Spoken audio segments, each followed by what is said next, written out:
Yeah, so this is gonna be my first sort of vlog, I would say. It feels sort of weird recording this holding a camera on a stick, but just wanted to do this for two purposes mainly.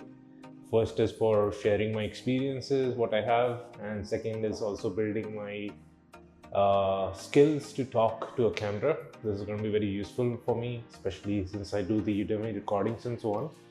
So let's go ahead. I'm going to be heading to a cafe, and in this video, I'm going to be sharing as how I became a software engineer, what were the challenges that I had to face, and so on. So let's get started. So this is my new car that I just bought it like 1 week back. I'm going to be sharing my experience for this new car, as well as why did I buy this new car. So there's a story behind it as well. So I'll be heading to a Starbucks cafe, which is like right on the beach. This is like one of my favorite places to go. And I generally go there to read some book or maybe work on some my own project on the weekends. So I'll be going over there and then sharing rest of the stuff about this video and how I became a software engineer. This guy driving a freaking single wheel on the road. Pretty sure this is not allowed.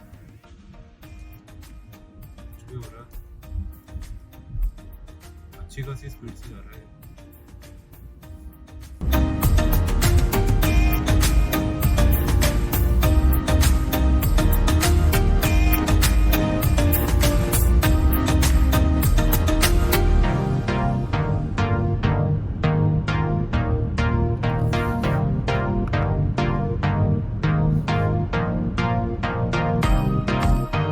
So this is my go-to area. So it's a nice like a balcony kind of place, and we have like this beautiful view.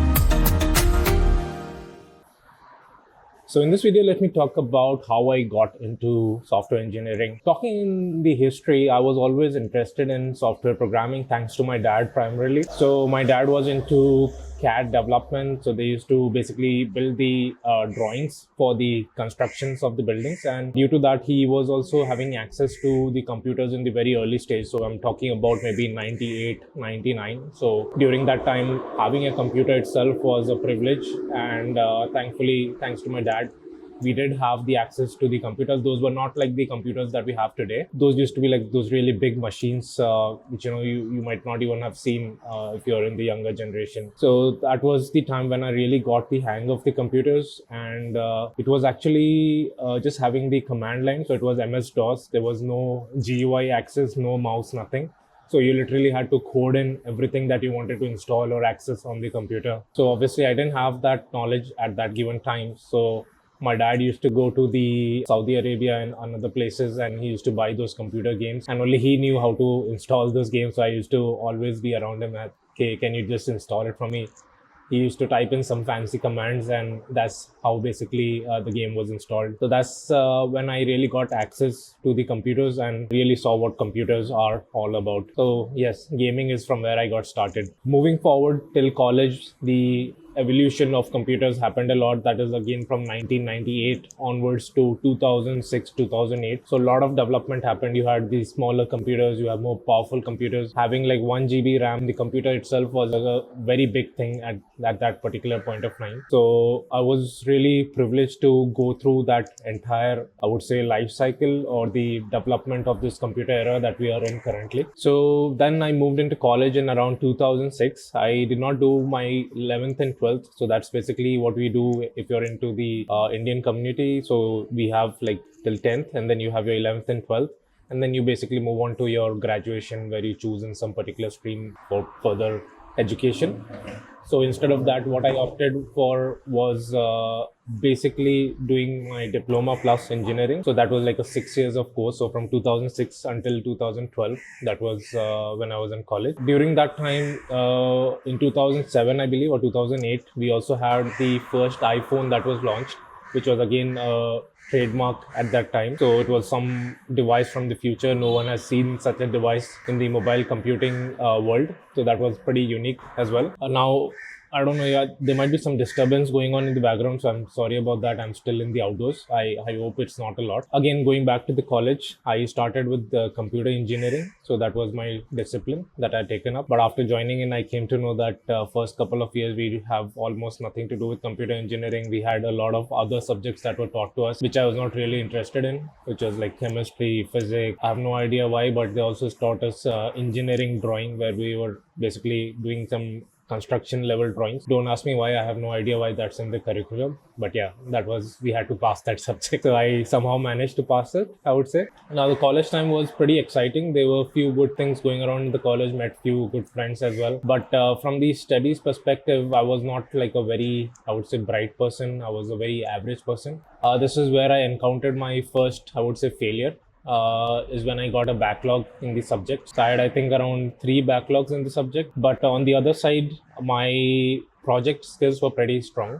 So, for example, in the final year projects, I had done, I think, 2 or 3 projects, and all of them I scored 10 out of 10. So that was the accomplishment that I had from the project perspective. But on the other hand, I did have some backlogs as well. One interesting part is if you have a backlog, you cannot attend those campus interviews. So I was not able to really attend and go for those campus interviews. Few of my friends did go in, also managed to get into few companies where they started their first job. Now me, because I had some backlogs, I could not even attend those interviews.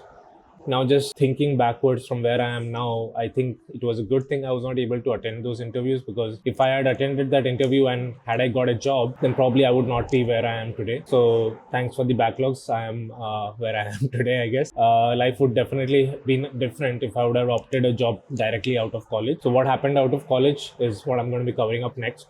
And that takes me to the second failure that I encountered before being a proper software engineer, I would say. As soon as I passed out college, it was the time where I wanted to really experiment. I'm also very thankful to my dad, who always encouraged to try out something new. He was not a person where he says that, okay, just do a 9 to 5 job, follow the traditional path. He likes to experiment as well. He encouraged me to take up something new, and I came up with the idea wherein we were basically developing an application for the tourists that come into Dubai. So it was like a mobile application. Now, please take in note, I had almost zero knowledge about mobile development, although I had developed a mobile application for my final year project. So it was a mobile game for iOS, but no practical knowledge as how the product development should be done. So this was my second project. I ran it for approximately 8 months. We did develop an application. I had to market this application into the hotels in Dubai. It was a very difficult experience, I would say. I'm not a person who basically goes around, talks to people a lot, a sort of introvert. I guess the typical developer kind of personality, where they are more comfortable talking to computers rather than physical people. That's why also I'm starting this vlog, so that I can sort of get comfortable or enhance my experience or my skills further to be more open to talking. So this project ran for approximately 8 months. Then again, it failed. So we were not able to get enough sales. I was able to get this project into a few of the hotels for the tourists, but no particular sales as such. So all the development cost, everything gone to scrap, and we are back to zero. So this was my second failure. Then time came in. I was like, okay, now what should I be doing? What next? I was in 2013. So I was like, okay, most of the people generally do their post-graduation after doing their engineering. So I decided to do the same thing. So I thought of doing an MBA course. So I would be having a degree of BE plus MBA. At that particular point of time, having this degree was quite effective. People used to give it a lot of respect. You can easily find jobs and so on. I thought, okay, let's try the same thing. I basically went back to India, took up the GMAT course so that I could apply in US for my MBA. I joined a course in Jaipur, where I am from, and again failed over there as well.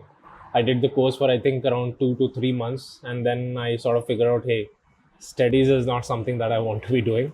I'm not very good at studies. I'm good at practical implementations and knowledge that is required for the practical implementation, but not really studies per se. So did the course for around 2 to 3 months. Also, no, I think I did not. I just gave the mock test, but then I did not really like it and really thought about it as, is this really what I want to do? Do I really want to do the MBA, or take up something else. So again, I dropped out from the GMAT course which I was taking forward. So that was the second, I won't say failure, but experiment which I did not take it forward. After that, moving to the fourth point, so the fourth failure again. During this time in India, we thought about, okay, what next? UA was basically introducing the VAT law in the country. So people would have to start paying a VAT on whatever items you purchase. This was back in 2017 or 18 when they were going to implement it. So we started the development for this in approximately 2014. So my dad was, again, let's start up a tech company, which we thought we have knowledge about, but now I can say we definitely did not have knowledge about it. So anyways, we started off a tech company back in Jaipur. So we hired a team, we had the team leads, and I think at one given point of time, we had approximately 80 to 90 people in the company. Now I know many of you might be like, okay, 80, 90 people are quite a lot. And yes, it is a lot. This is again something that I've experienced now, is having a smaller team but a functional and effective team is much more important for starting a product rather than just having a lot of people in the team. So anyways, we started off the office. I moved to India. I started working with the team over there. Learned a lot from the team. This was when I was basically introduced to the main programming concept. So this was again more from the web perspective. I started off learning HTML, CSS, JavaScript. At that time, we also had jQuery, which was a prominent library. So I was also involved with the development of that. All of them were senior to me, but I was working with them as well. So got a lot of knowledge from them. From that particular project, I also learned about myself that I was more of a creative person. I like to work on the front end technologies more, and that's where I focused on. Even during my primary stage, I was I would say a lot of creative person. I was involved into painting, drawing, so that creative part was always there in my mind, and this was basically translated into the front end development. So going forward, we ran the company for approximately 1.5 to 2 years. We were not able to build a robust and successful product again due to the technical gaps and not having any prior knowledge in the management team which started the entire company. So a lot of learnings were there, as well as how to be running a software company, what is the basic requirements. A lot of the basic things were missing on our part. That's why it failed, and we were not really able to deliver a successful product. Now again, after working over there for 1.5 to 2 years, I was like, okay, again, we need to think about what to do next. Again, me and my dad being very creative person and not working the traditional route. Anyways, the point is to make money, right? So money can be made in a lot of ways. So we're like, okay, let's start off with the concept of a cafe. So similar cafe what we are sitting in right now, not Starbucks basically. It's a very traditional kind of small cafe. So that was the concept that we wanted to start off with. And one reason for taking that up was basically because it was a cash business. In UAE, most of the business you start off, you need to have a lot of credit because people don't pay you immediately. They pay you after 30 days to 90 days. That's the approximate time frame in which you get paid for most of the businesses that you run in Dubai. But this food and beverage business is such that you get paid upfront and you can purchase all the items in credit. So you pay the suppliers after 30 to 90 days. So this was like the primary concept of going into this line of business. Now, just again thinking back, definitely not the thing that I would do right now. Whenever you're starting some business, you should have a fundamental control over that business. You should have a good grasp on the nitty-gritty of that particular business and not just on the concept of, okay, it's a cash business, so you can start it off. So this was again learning that came in from this particular industry that we started. There were a lot of other challenges also with the food and beverage industry. How do you do the procurement? How do you store the supplies? How do you maintain the suppliers? How do you hire the people? I had to actually go to India, bring up from few people from there. How do you do the job interview? Now, job interview for food and beverage is a lot different what we do in the software business. It might sound fun, but please really explore as do you want to get into the food and beverage lines. It's not very simple as it looks. My entire family was basically occupied with this business. One guy was managing the supply, one guy was managing the customers, one guy was managing the operations. A lot of challenges really. In my sleep, I used to really think about, hey, is this particular item in the inventory or is it finished? Or really used to have dreams about the company itself, so a lot of pressure on everyone in the house. So really think about, do you want to get into this industry? It's not for everyone, I can assure you. It might look simple, but really think about it, whether you want to get into this. Now, one thing from the software perspective, when I was starting this business also, is we had to implement this point of sale system. And basically what happens in this is when you click on any of the items on the cash register, the orders are directly sent into the kitchen for preparation. So I reviewed many of the products online, and I found few good ones, but they were really expensive. Then what I did is, me being a software engineer, back of my mind was, let me develop this myself. Why not? It does not sound very complicated. We just need to take some orders and put it and send it to our backend team who are in the kitchen. So it does not sound very complicated. I started doing this development in the background while running the cafe. Again, thinking, what the hell was I doing? But yeah, that's basically what I did. Later on, this really helped me. I'll tell you how. But please remember, I was sort of doing software development along with running a cafe. Very different industries, but yeah, that's what I was doing. Now again, we ran this cafe for approximately 2 years. It took almost 1 year for getting all the licenses, interior, and all of this. A lot of complications were there. I'm not going to explain all of them, but a lot of complication from the government side, a lot of regulations that we need to take care of. So after running it for approximately 2 years, we decided to sell it off. It was a lot of hassle without any rewards that we could see. The income was not very good. We were also losing money, so it does not really make sense to keep the restaurant running. We sold that off. Now, funny enough or sad enough, what happened is, after the person who took over the restaurant, there was a electrical fire in the restaurant, and the restaurant completely burned out. Very unfortunate for the person who bought it, but for me, it did feel sad when I was selling it off. But after seeing what was the consequence and what the new person had to go through, I was really thankful as well that I did not have to go through all of that hassle and all of that loss. Thankfully, nobody was injured. It was all fine. But yeah, a lot of financial losses did happen for the new owner, unfortunately. So this was I lost count. How many failures have I talked about? I think this was my fifth failure which happened. So again, thinking, what to do next after 2 years of spending time running a cafe. So I was back to my drawing board, back to my discussion with my family, and back to myself thinking as what I need to do. So one thing after running this cafe was pretty certain that I need to be sticking to my domain, which is something related to softwares and computers. So my dad already had a running business here, which was basically a trading business for computer. And thinking from that perspective, I was like, okay, let's start something related to it. And that's when I started another company in Dubai, which was around IT infrastructure. So we used to have those camera installation, like the Starbucks that we're sitting in right now. So we have the CCTV cameras over here. It's mandatory for a few of the businesses in UAE to have this installation done. You also have a lot of requirement for the servers and also the ICT infrastructure for the companies.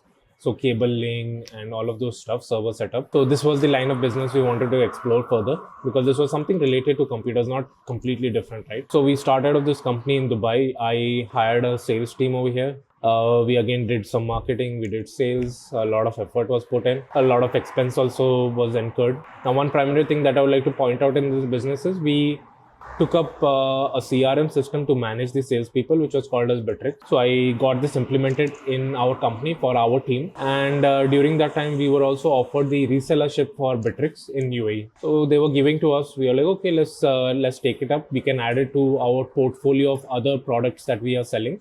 So it did make sense. And meanwhile, we are just continuing on with this IT infra part. So all good over there. So basically, we got this IT infrastructure company running. We also had, I think, around 4 salespeople that we were having. The sales were not, again, that good. We were not able to meet all our expenses. And we also had a big loss wherein we took in a big order. It was approximately 35,000 dirhams. The check got bounced. We went and complained. There was no response, nothing. The person basically left the country with the bounce check, and we lost that 35,000 dirhams of amount. Now again, thinking from the reward perspective, even if we scale up this company, it was very competitive and not very rewarding. So we again decided to quit this business after running it for approximately 1.5 years. From this, we did not get a lot of money, but one thing that really happened well was getting this CRM distributorship or the resellership over here, actually. So I was starting to get orders directly from the customers in UAE for implementing Bittrex in their company. So after leaving this IT infra part, I started becoming like a salesperson and a technical person. I used to go around to the companies, help them implement the CRM system for their companies. And that was the time when I saw that a lot of people have a lot of questions around the CRM. And I decided to create my first Udemy course on Bittrex. This was a very well selling course. And this is where I got the confidence of creating further courses on Udemy. And on the background, as you remember, we also started a tech company earlier. So we had our very good family friend and our partner who took up the selling of this Bittrex solution. And I decided, as I want to be doing something different, I don't want to become just a salesperson.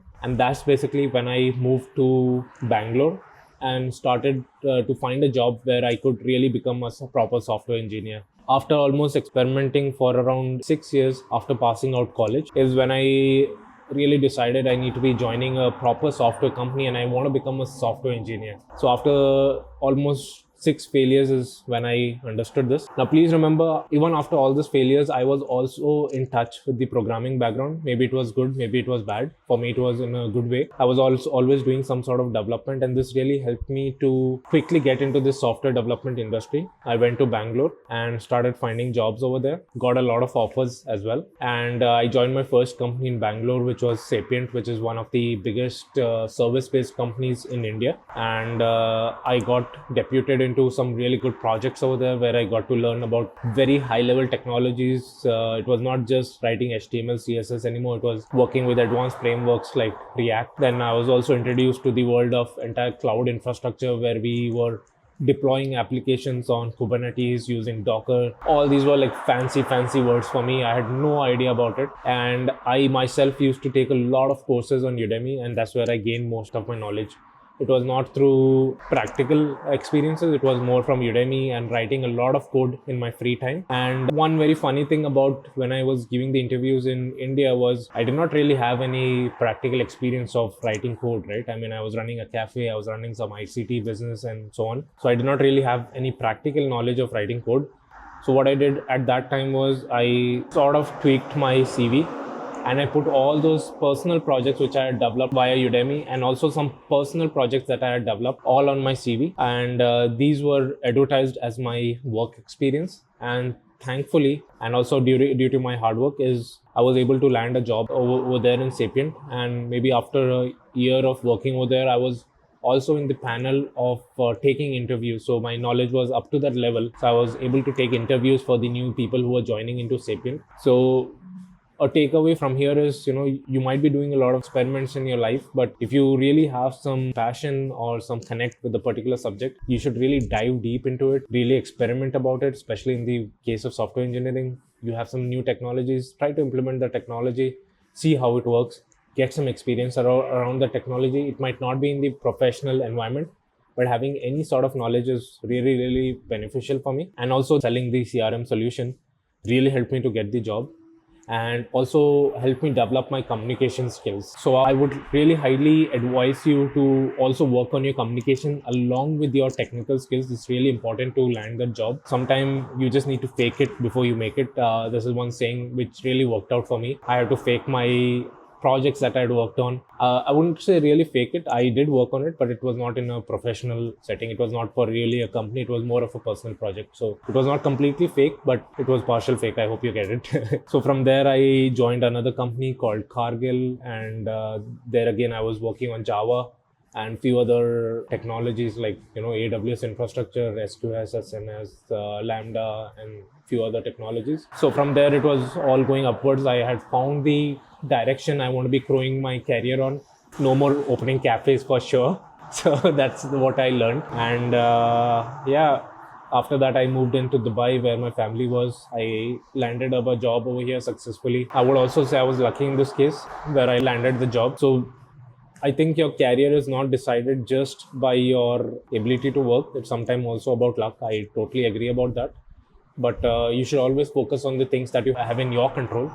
That is generally working hard, building your own skills. And I think if you have this, luck will automatically follow you, or you will be able to seize that opportunity when luck favors you. So always be prepared for that opportunity to come in, and always be ready to grab that opportunity, I would say. So yeah, so that's where I am. So right now, after having really experienced from 2017 onwards to 2024, so we have around 7 years of experience. I'm right now leading a team in the fintech domain. So yeah, that's my story of how I became a software engineer, and I really understand as which is direction I want to grow forward. And yeah, that's my story. I hope you found it inspirational and motivating. So if you do have any questions other than this, do drop me in as how what you should be doing if you want some sort of career advices. It's all going to be from my experience as what I think is necessary in the current industry. So that's about it for this vlog. Just wanted to share my story. I'm just going to be sitting over here drinking some coffee, and then I'll probably head back home. So that's about it. Until next time.